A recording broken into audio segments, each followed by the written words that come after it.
নমস্কার বন্ধুরা, সবাই ভালো আছেন নিশ্চয়ই। আমার এই রোজকার রান্নায় আজ রয়েছে এঁচোড়ের রেসিপি। তো বাজার থেকে আমি নরম দেখে এঁচোড় কিনে এনেছি। এই যে এঁচোড়টাকে সুন্দর করে ছাড়িয়ে ডুমো ডুমো করে কেটেছি, সেই সঙ্গে আলু আর মশলা কিছু রয়েছে যেগুলোকে আমি পেস্ট করব। এই যে আদা পেস্ট করে নিয়েছি আর বাকি মশলাগুলো পেস্ট করব। তো মশলা পেস্ট করার সঙ্গে সঙ্গে এঁচোড় আর আলুকে আমি হালকা একটু জলে ভাপিয়ে নেব। সেদ্ধ পুরো হবে না, খালি একটুখানি সেদ্ধ করে নিতে হয়। গরম জলে নুন আর হলুদ দিয়ে এঁচোড়টাকে হালকা করে একটু ভাপিয়ে নিলাম।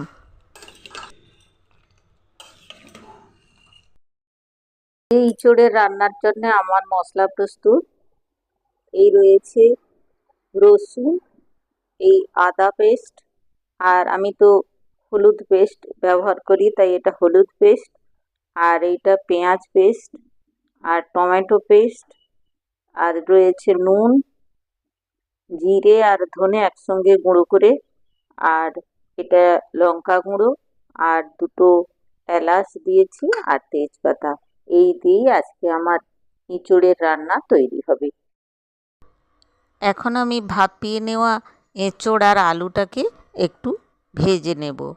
তেল গরম হয়ে গেছে, এইবার আমি আলু আর এঁচোড়টাকে তেলের মধ্যে দিয়ে একটু ভেজে নিচ্ছি।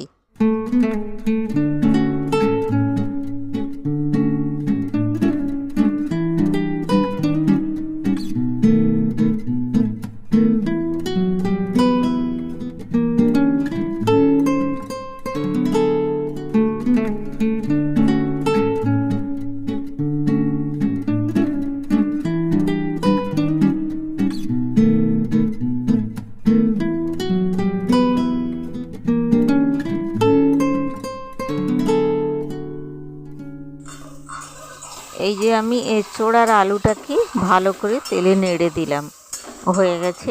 এবার আমি নামিয়ে নিচ্ছি।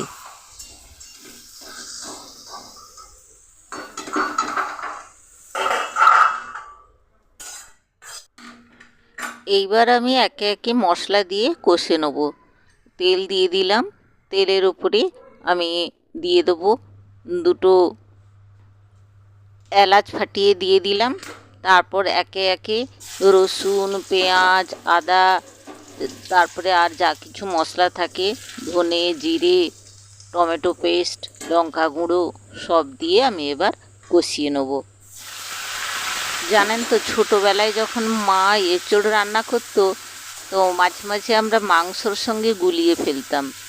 তখনকার দিনে তো আর এত ঘন ঘন মাংস হতো না, তো আমরা কখনো কখনো মাংস বলে ভুল করে ফেলতাম।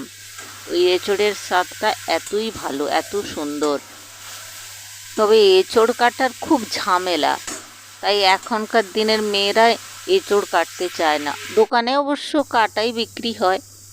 তো যখন এঁচোড় কাটবেন, হাতে সর্ষের তেল মাখিয়ে নেবেন, কিংবা কোনো কিছু যদি নাও মাখেন, তো এঁচোড় কাটার পরে যদি কেরোসিন দিয়ে হাতটা ধুয়ে ফেলেন, তখন কিন্তু আর একটুও আঠা থাকবে না। আপনি বুঝতেই পারবেন না যে আপনি হাতটা আপনার এত আঠা ছিল। আপনি কেরোসিন দিয়ে হাতটা ধুয়ে ফেলতে পারেন। তো একটু গন্ধ থাকে, তো তারপরেই তো আপনি ওটাকে পরিষ্কার করে ফেললে ওই গন্ধটাও চলে যায়। তো আপনাদের সঙ্গে গল্প করতে করতে আমার প্রায় মশলা কষা হয়ে এলো। রান্নাটা এক একজনের হাতে এক এক রকমের হয়, এক একজন এক এক রকম প্রসেসে রান্না করে। কেউ আগে আদা দিয়ে দেয়, কেউ পরে দেয়, কেউ পরে রসুন দেয়। সব কিছু মোটামুটি ভালো করে কষতে হবে। তো আমি এখন হলুদ আর লঙ্কা একসঙ্গে জল দিয়ে পেস্ট করে তারপরে দেবো। এতে রান্নার রঙটা খোলে ভালো। তা আপনারা এমনি লঙ্কা গুঁড়ো, এমনি হলুদ গুঁড়ো দিতে পারেন। মোটামুটি ভালো করে কষতে হবে। যতক্ষণ না তেল ছেড়ে যাচ্ছে ততক্ষণ আপনাকে ওইটা কষতে হবে। তো আমার প্রায় কষাকষি হয়ে গেছে। দেখেছেন রঙটা কি সুন্দর হয়েছে, একেবারে লাল টকটক করছে। আবার এখনকার দিনের ছেলেমেয়েরা আবার এত খাদ্য সচেতন, তারা ফাস্ট ফুড খাচ্ছে, কিন্তু লাল দেখলেই ভাবে যে এখানে বোধহয় প্রচুর তেল মশলা রয়েছে। কিন্তু আমার রান্নাতে তেল মশলা আমি বেশি ব্যবহার করি না, ঘরোয়া রান্না তো, তাই অল্প তেল মশলাতেই রান্না করি। প্রতিদিন তো আর এত তেল মশলা খাওয়া যায় না, তাই কম তেলে কম মশলায় আমি রোজ যা রান্না করি তাই আপনাদের সঙ্গে শেয়ার করি।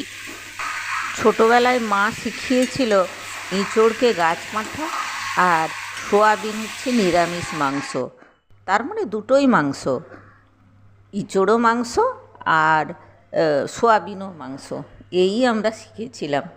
যাই হোক, আমার ঝোলটা ফুটে উঠেছে আর কালারটা ভারী সুন্দর হয়েছে, দেখুন দারুণ কালার।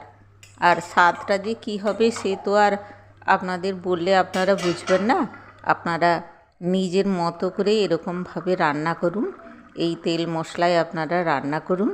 আমার রান্না শেষ, এরপরে আমি একটু ঘি এবং গরম মশলা উপরে ছড়িয়ে দিলাম। এই গাছ পাঁঠা আমার রান্না শেষ, তো আজকে জমিয়ে সবাই খাবে, আপনারাও ভালোভাবে তৈরি করুন। তো আমার রান্নাটা কমপ্লিট একেবারে, আমি নামিয়ে নিলাম। এই যে আমার আজকের লাঞ্চ, এই যে সব সবজি দিয়ে একটা মাখা খেতে আমি খুব ভালোবাসি, তার সঙ্গে রয়েছে ডিম সেদ্ধ, দুটো পরোটা আর আজকের সেই ইঁচড়ের রান্না।